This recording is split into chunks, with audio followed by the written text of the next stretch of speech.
नमस्कार, स्वागत है आप सभी का। आप देख रहे हैं एनएमएफ न्यूज। आपके साथ मैं हूं नम्रता चौधरी। अभी कुछ वक्त पहले की बात है, हरियाणा में जनसभा को संबोधित करते हुए उत्तर प्रदेश के मुख्यमंत्री योगी आदित्यनाथ ने एक बयान दिया जिसमें उन्होंने कहा, बटेंगे तो कटेंगे, एक रहेंगे तो नेक रहेंगे। यह मैसेज था खासकर हिंदुओं के लिए। हिंदुओं ने तो अपने ऊपर ही लिया क्योंकि बटे हुए हिंदू ही नजर आते हैं। मुस्लिमों में किस तरीके से एकता है यह हर मोर्चे पर देखा गया है और इसमें कोई दो राय नहीं है। कश्मीर में चुनाव हुआ, हरियाणा में चुनाव हुआ, जहां जहां पर एकता थी वहां पर जिसके लिए एकता थी उसको फायदा होता हुआ नजर आया। सबसे दिलचस्प बात यह है कि योगी आदित्यनाथ ने तो डंके की चोट पर कह दिया, उनके पीछे पीछे देश के प्रधानमंत्री नरेंद्र मोदी ने भी उनका समर्थन कर दिया। रही कसर पूरी कर दी आरएसएस प्रमुख मोहन भागवत ने।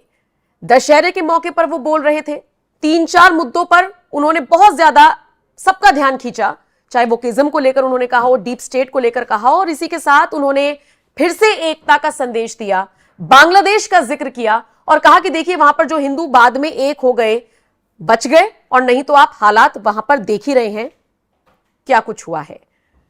पंकज जी, मैं आपसे समझना चाहूंगी, बटेंगे तो कटेंगे जिस तरीके से इसकी शुरुआत हुई, बड़े बड़े नेता समर्थन में आ गए हैं, योगी आदित्यनाथ के संदेश देने की कोशिश कर रही हैं, लेकिन मैं चाहूंगी आप एक एक करके समझाएं। मोहन भागवत ने जो मेन 4 पॉइंट्स उठाए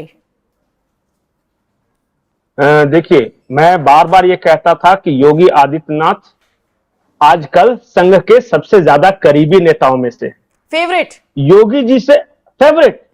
जो भी संघ को अपना लाइन लेंथ डिसाइड करना होता है वो योगी जी के मुंह से सबसे पहले कहलवाते हैं। मुझे याद आता है 2012-13 का दौर, जब भी संघ को कुछ कहना होता था तो मोदी जी के मुंह से कहवाते थे। एक्वेरियम फीस राहुल गांधी के बारे में, सोनिया मैडम, दिल्ली सल्तनत, ये सब शब्द दिए जाते थे। और हरियाणा चुनाव में देखिए, भाजपा एक बात समझ गई है और संघ भी, कि कितना भी पसमंदा सम्मेलन करवा लो और मोदी भाईजान बन जाओ, वहां से कुछ मिलना जाना है नहीं। तो आप ऐसा क्यों नहीं करते कि जहां से मिल रहा है उन्हीं को एक करते हैं। 80% अगर एक हो गए तो काम भी बन जाएगा, और उनको तो कभी होना नहीं है, कुछ भी कर लीजिए आप उनके लिए। तो वहां हरियाणा चुनाव से पहले संघ के वैचारिक जो भी संस्थान हैं उन्होंने योगी जी के मुंह से कहलवाया, बटेंगे कटेंगे, एक रहेंगे तो नेक रहेंगे। और अब यह लगता है कि यह पूरी बीजेपी का ऑफिशियल स्टैंड हो गया है, पूरे राइट विंग्स का ऑफिशियल स्टैंड हो गया है। विश्व हिंदू परिषद कह रही है बटेंगे तो कटेंगे, बजरंग दल कह रहा है, संघ प्रमुख कह रहे हैं, प्रधानमंत्री जी कह रहे हैं, और सारे लाइन लेंथ पे आ जाएंगे। यही अलग अलग शब्द भले हो सकते हैं पर भाव एक ही है। मोदी जी ने कहा कि बटेंगे तो बांटने वाले महफिल लूटेंगे। इसी बात को आदरणीय सर संचालक मोहन भागवत ने अलग तरीके से कहा कि बांग्लादेश में आप देख रहे हो ना क्या हो रहा है। आपका ज्ञानवान होना, धैर्यशील होना, इसका मतलब यह नहीं कि आपका कमजोर होना है।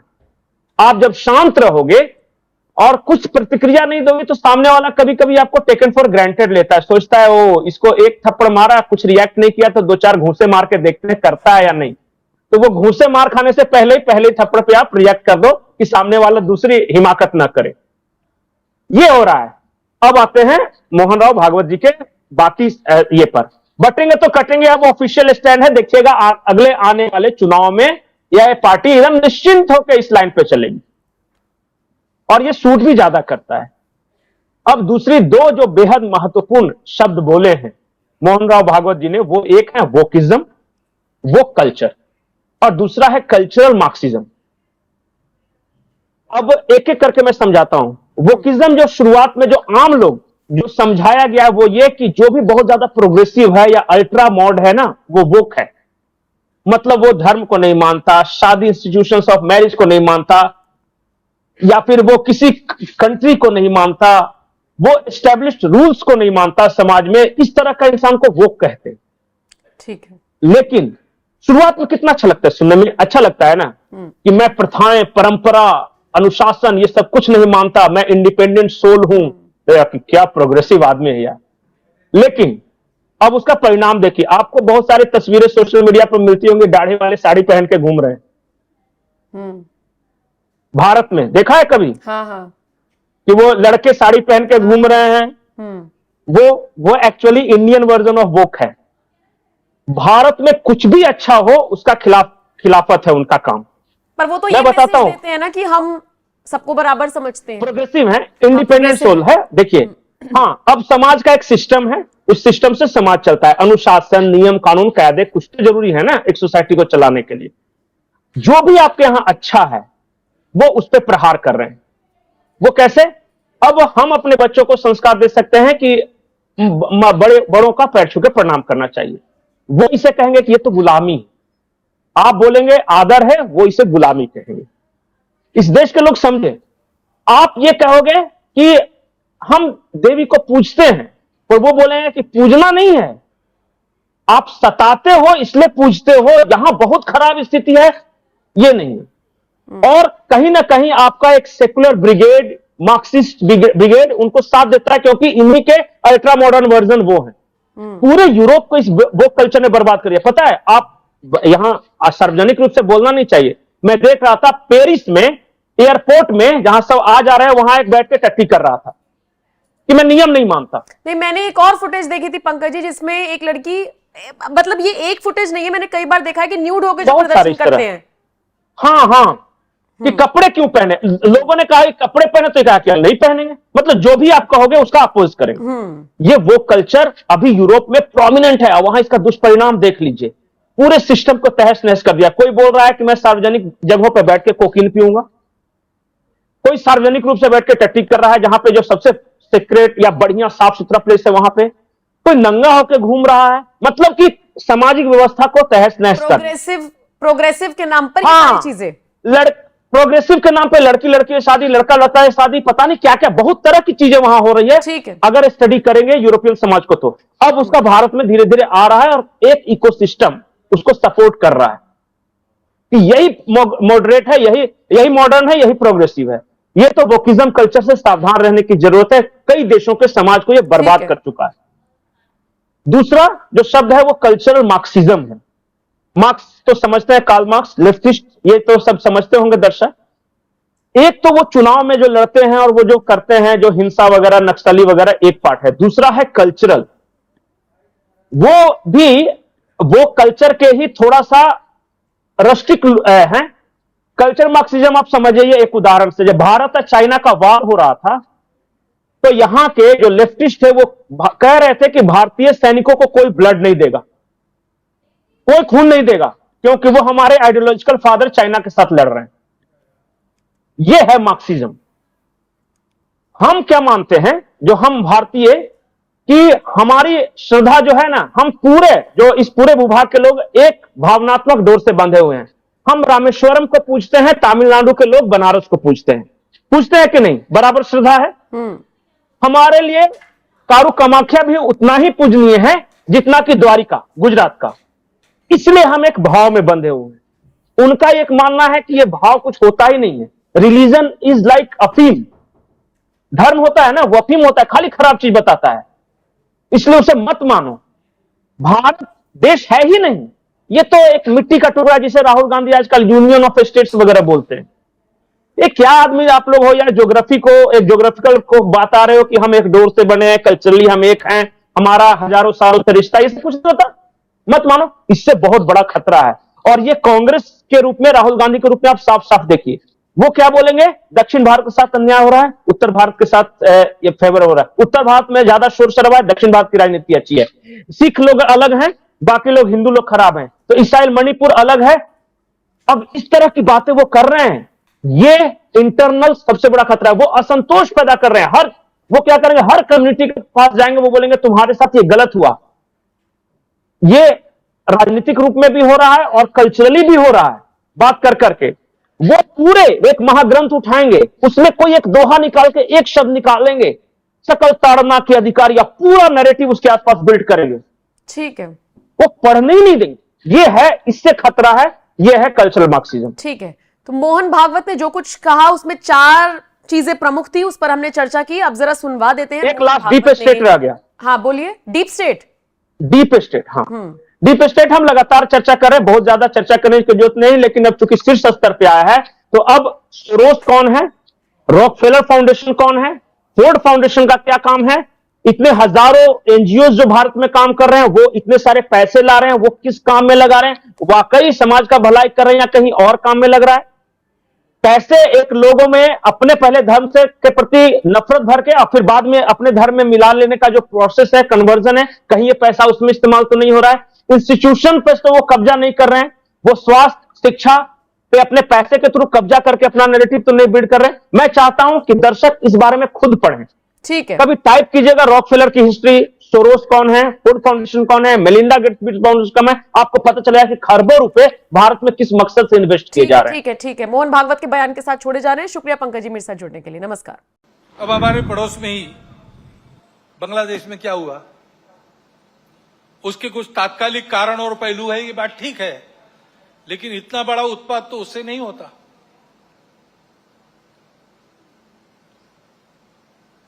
वो कारण उनकी चर्चा जिनका विषय है वो करें, परंतु दो बातें ध्यान में आती है। पहली बात है कि उस उत्पाद के कारण वहां के हिंदू समाज पर जो अत्याचार बार बार होते हैं, उस परंपरा को फिर से दोहराया गया।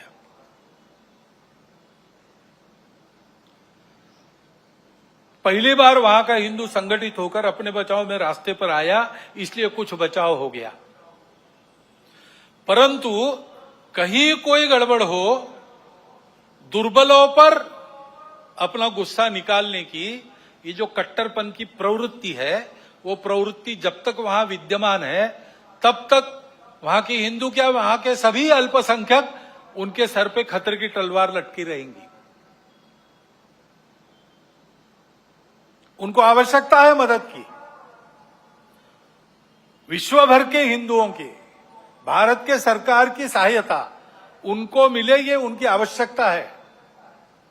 परंतु इससे ये ध्यान में आता है, और ये ध्यान में आना चाहिए, हिंदू समाज के भी ध्यान में आना चाहिए कि दुर्बल रहना अपराध है।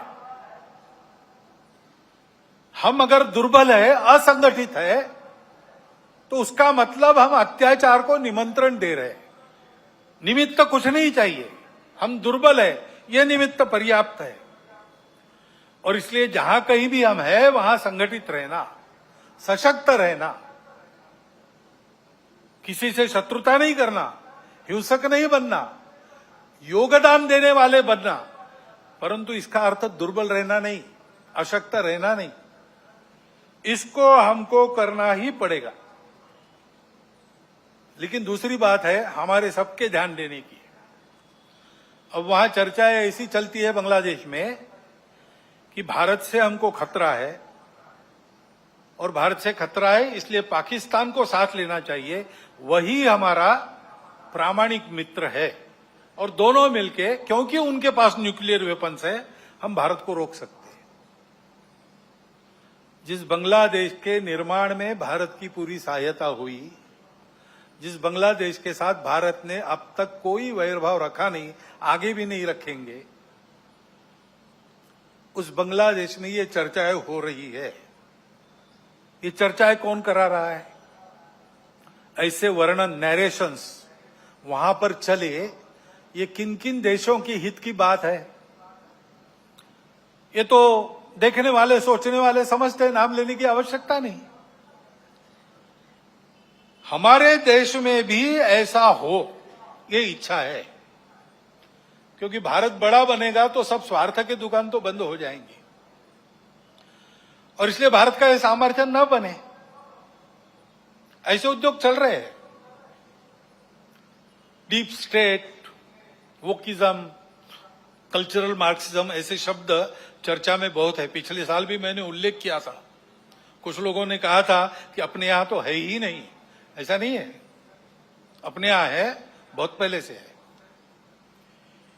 क्योंकि केवल भारत नहीं, सभी सांस्कृतिक परंपरा के विरुद्ध ये विचार जाता है।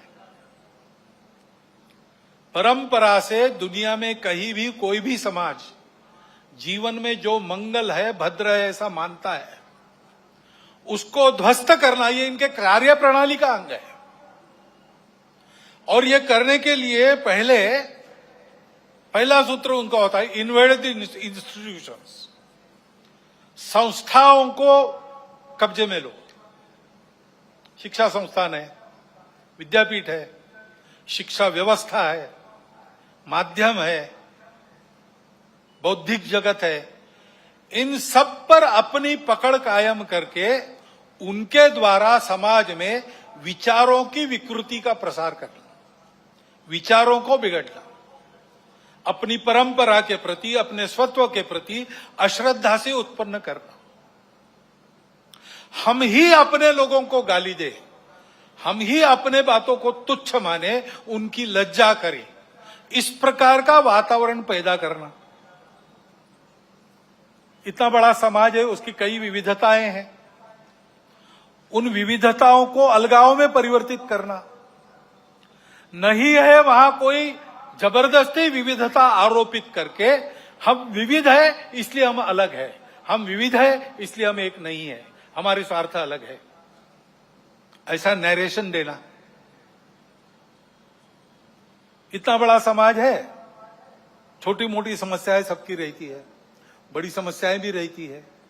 समाज की स्थिति में सब कुछ ठीक ही रहता है ऐसा नहीं, सुधारने का भी बहुत कुछ होता है, तो कई अन्याय चलते रहने वाले रहते हैं। इन सबको लेकर एक असंतोष उत्पन्न करना,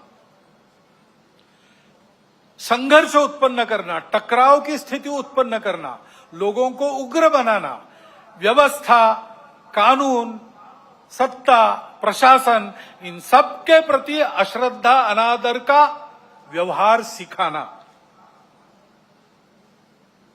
इससे उस देश पर बाहर से वर्चस्व चलाना आसान होता है।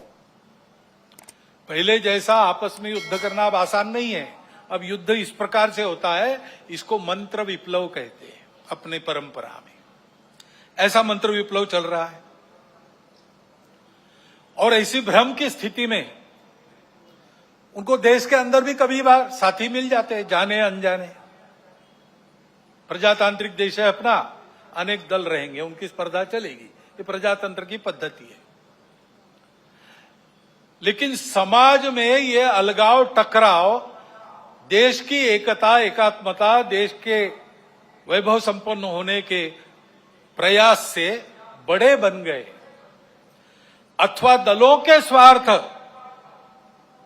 समाज की सद्भावना और राष्ट्र की एकात्मता को गौण बनाकर चलाए गए, तो फिर किसी एक का पक्ष लेके उनके पीछे खड़ा रहना, खुद मैदान में नहीं आना। अल्टरनेट पॉलिटिक्स ऐसा कहते हैं, पर्यायी राजनीति। उसके आड़ में अपना ये एजेंडा और ये पद्धतियां चलाती है। और ये मैं कोई कॉन्स्पिरेसी थियरी नहीं बता रहा हूं, पुस्तकें निकल रही है पाश्चात्य देशों से वहां की परिस्थिति के बारे में। पाश्चात्य जगत के अनेक प्रगत देशों में इस मंत्र विप्लव के परिणाम स्वरूप जीवन की स्थिरता, शांति और मांगल्य संकट में पड़ा हुआ उनको अनुभव होता है, हमको भी दिखाई देता है। भारत के चारों ओर, विशेषकर सीमावर्ती प्रांतों में इस प्रकार के कारस्थानों के चलते क्या क्या हो रहा है हम देख सकते हैं। समय पर हमको जागना है। हमारा देश सांस्कृतिक एकात्मता के अधिष्ठान पर खड़ा है।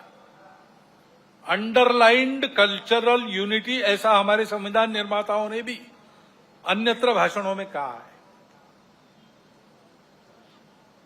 और नैतिक विचारों का, अध्यात्म के सत्य का एक बलशाली अधिष्ठान हमारे समाज की स्थिरता को, आपस के संबंधों को, व्यक्तिगत और राष्ट्रीय व्यवहार को मिला है। इन आधारों को नष्ट करने के कुप्रयासों को समय के पूर्व हमको रोकना पड़ेगा। उसके लिए समाज को प्रयास करने पड़ेंगे। एक ऐसा राष्ट्रीय नैरेटिव चलाना पड़ेगा, उसके लिए योजना बनानी पड़ेगी। कानून संविधान की मर्यादा में रहते हुए, अपने सांस्कृतिक अधिष्ठान पर पक्का रहते हुए हमको इसकी योजना बनानी पड़ेगी। क्योंकि समाज को सुरक्षित रखने के लिए इसी का उपयोग होगा। संस्कारों का क्षरण इन विभेदकारी ताकतों को पुष्ट करता है, और वो बलवान होती है तो वो भी संस्कारों के क्षरण का कारण बनती है। और हम देख रहे हैं कि भारतवर्ष में इस प्रकार का मनोवचन कर्मों पर कुप्रभाव निर्माण हो रहा है, क्योंकि अब कोई बात छिपी रहती नहीं, मीडिया सर्वत्र पहुंचता है। बड़ों के साथ बच्चों के हाथ में भी मोबाइल है, मोबाइल पर वो क्या देख रहे हैं, उनको क्या दिखाया जा रहा है, इस पर कोई नियंत्रण नहीं है। घर में क्या देखना नहीं देखना, इस प्रकार का विवेक नहीं मिल रहा है। ऐसी स्थिति में घर परिवारों में ये नियंत्रण स्थापित करना और अपनी विधि व्यवस्था में भी इसके व्यवस्था के लिए, कोई इसके नियंत्रण के लिए कानून बनना, इसकी आवश्यकता है, क्योंकि इन संस्कार भ्रष्टता के कई प्रकार के कुपरिणाम है। ये विवेक न होने के कारण कई जगह नई पीढ़ी नशीली दवाओं की आदतों में खोखली होती चली जा रही है। कहीं पर दिखता है, कहीं पर नहीं दिखता है। कहीं कहीं पर ऐसा भी हो गया है कि कोई नशीली दवा जो नहीं लेता उसको पिछड़ा माना जाता है। इस प्रकार का वातावरण भी उत्पन्न हो रहा है। और हम देखते हैं कि हमारे देश की परंपरा क्या है, हमारा देश कैसा है। एक द्रौपदी के वस्त्र को हाथ लगा, महाभारत हो गया। एक सीता का हरण हो गया, रामायण हो गया। यहां पर कैसी घटनाएं घट रही है। अब कलकत्ता में जो हुआ आरजीकर अस्पताल में, लज्जाजनक घटना है, हम सबको कलंकित करने वाली घटना है। और ये एक नहीं है,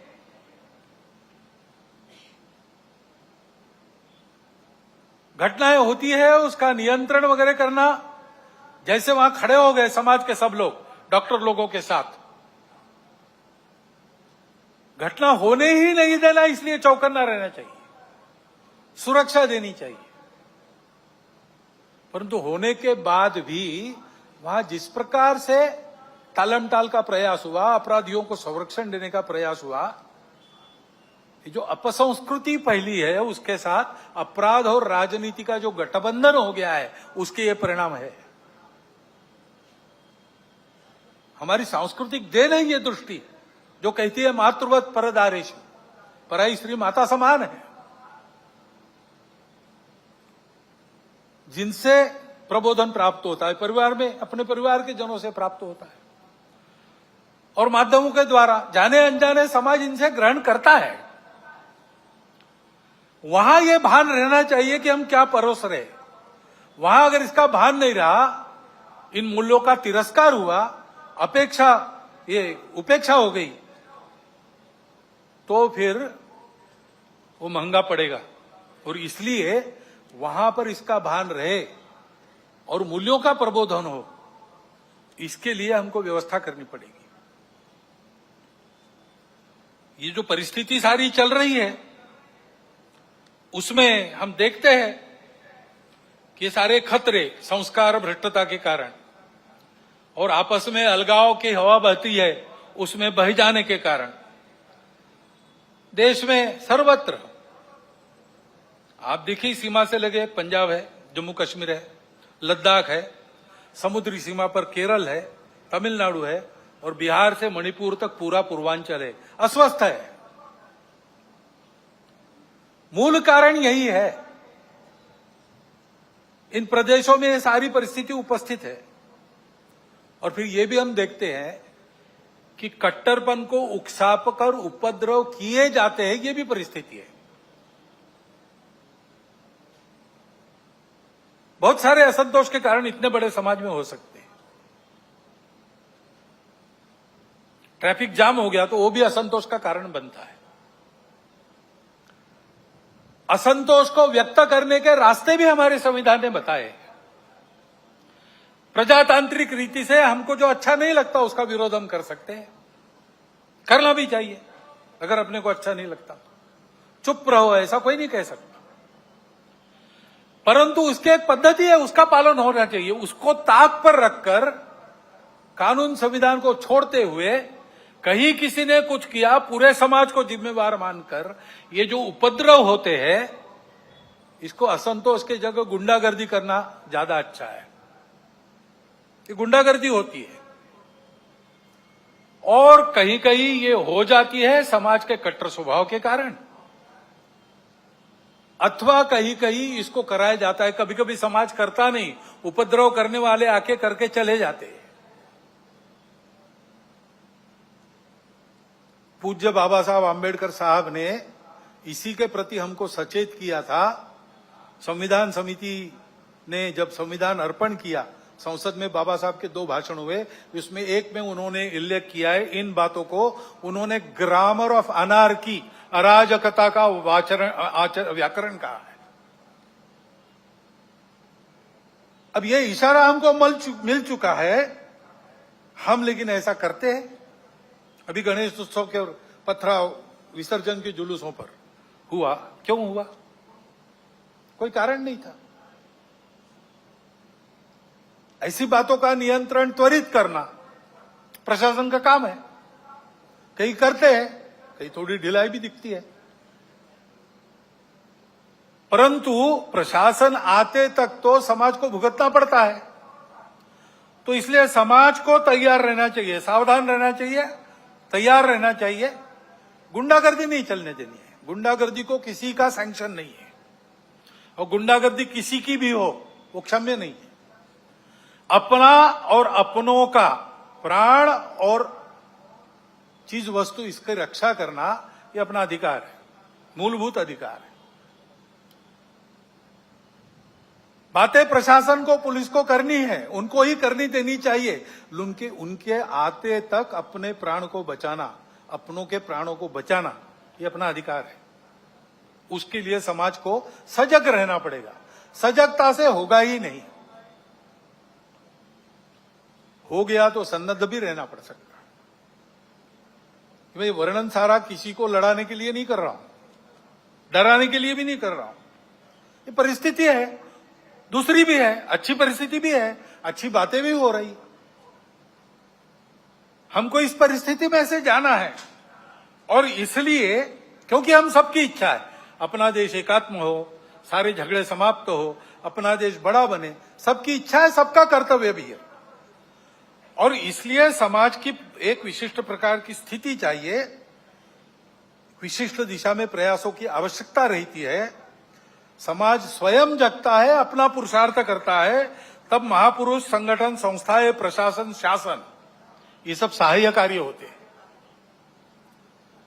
समाज की स्वस्थ स्थिति से सारे उपद्रव टल जाते हैं। जैसे इम्यूनिटी कम होने के बाद रोग आते हैं, स्वस्थ अवस्था शरीर की ढलती है, बीमारियां बाद में घेरती है, और बीमारियां भी स्वस्थता को नष्ट करती है। और इसलिए यह स्वस्थ अवस्था समाज की सशक्त अवस्था, यानी समाज की संगठित अवस्था है। समाज को सशक्त रहना चाहिए, संगठित रहना चाहिए, क्योंकि दुर्बलों की परवाह देव भी नहीं करते। अश्वम नैव गजम नैव व्याघ्रम नैव च बलि किसकी देनी यज्ञ में चर्चा हुई। कहते हैं क्या घोड़े की? नहीं, वो तो लात मारेगा। हाथी? नहीं, बहुत बड़ा है। शेर? नहीं बाबा, वो तो बिल्कुल नहीं। फिर किसको? तो बकरे को काटो, कुछ नहीं कर सकता। देवो दुर्बल घातका। और इसलिए इस स्वस्थता को, संगठित को उत्पन्न करने के लिए संपूर्ण समाज में कुछ विषय हम शताब्दी वर्ष के पश्चात ले जाएंगे। अभी 1.25 साल शुरू हुआ है, वो पूरा होगा 1925 में। उसके बाद साल भर शताब्दी वर्ष का कुछ चलेगा। उसके बाद समाज में हम विषय लेने जाने वाले हैं। समाज के स्वस्थ स्थिति की पहली शर्त है सामाजिक समरसता और सद्भावना। इसके बिना संगठन संभव नहीं। और इसलिए इन बातों को ले जाना है। लेकिन ये बात ले जानी है, कार्यक्रम ले जाने से नहीं होता। कुछ प्रतीकात्मक कार्यक्रम कर लिए तो समरसता, सद्भावना नहीं आती है। व्यक्तिगत स्तर पर, पारिवारिक स्तर पर काम करना पड़ता है। समाज के सभी वर्गों में व्यक्तियों की और कुटुंबों की मित्रता होनी चाहिए। मैं जितने दायरे में घूमता हूं, फिर काम करता हूं, वहां के सब प्रकार के रहने वालों में मेरे मित्र होने चाहिए। मेरे परिवार के मित्र कुटुंब वहां सब प्रकार के रहने वालों में होने चाहिए। भाषा विविध है, पंथ संप्रदाय विविध है, खान पान रीति रिवाज सब अलग अलग होने के बाद भी ये कुटुंबों की और व्यक्तियों की मित्रता, यही समाज में समरसता लाती है। प्रबोधन करने के लिए बाकी सब काम आता है, आचरण करने के लिए ये प्रत्यक्ष मित्रता चाहिए। और जहां जहां लोगों को समझाना संभव है, अपनी इतनी साख है, वहां समझा के पर्व त्योहार सबके होने चाहिए। ये विषमता इतनी विचित्र हो गई कि हमने अपने संतों को, देवों को, सबको बांट लिया। वाल्मीकि जयंती वाल्मीकि बस्ती में ही क्यों हो? वाल्मीकि ने रामायण तो पूरे हिंदू समाज के लिए लिखा, तो भगवान वाल्मीकि की जयंती सब मिलके मनाए, भगवान रविदास की जयंती सब मिलके मनाए, सारे पर्व त्योहार मिलके पूरा हिंदू समाज करे, सहभागी हो, बाहर से सहभागी हो, अंदर जाकर सहभागी हो। ये सहभागिता चाहिए। और समाज के श्रद्धा के या उपयोग के जो केंद्र होते हैं, मंदिर है, पानी है, स्मशान है, वो सबके लिए खुले चाहिए, ऐसा वातावरण चाहिए। ये हमको करना पड़ेगा। इसको लेकर हम समाज में जाएंगे। अपने समाज में अनेक जाति वर्ग है, उनका अपना अपना नेतृत्व है, उस नेतृत्व के हाथ में संस्थाएं हैं, उन संस्थाओं के द्वारा उन जाति वर्गों का संचालन होता है, अच्छी तरह होता है। ये सब जाति वर्गों के जो मुखिया लोग हैं, वो अगर नीचे खंड स्तर तक, ब्लॉक स्तर पर एकत्रित आए और आपस में बताए कि अपने जाति के उत्थान के लिए उनको समय के हिसाब से ठीक प्रकार का प्रबोधन, क्या क्या खतरे हैं समाज जीवन में, उससे अपने आप को कैसे बचाना, इसके बारे में जानकारी, देश दुनिया में क्या चल रहा है इसकी जानकारी, ये हम अपने समाज में कैसे देते हैं, उनका जीवन अधिक उन्नत हो, अधिक संस्कार वाला हो, भौतिक दृष्टि से सुखी हो, क्या क्या कर रहे हैं, आपस में शेयर करना, बताना, कल्पनाएं मिलती है अन्य लोगों को प्रयास करने के लिए। लेकिन इनके साथ और दो विषयों की चर्चा करना। अपने अपने जाति वर्ग के लिए हम ये सब कर रहे हैं, बहुत अच्छी बात है, परंतु हम सब मिलकर अपने उस खंड में समाज की कौन सी एक समस्या है जो हम उठाकर अपने बलबूते उसको ठीक कर सकते हैं। पूरे समाज की कोई समस्या, हर 2 महीने बैठते तो 2 महीने में एक कोई समस्या उठाकर उसको ठीक करना, सबने मिलकर तय करना, इसको हम हाथ लगाएंगे, इसको हम ठीक करेंगे।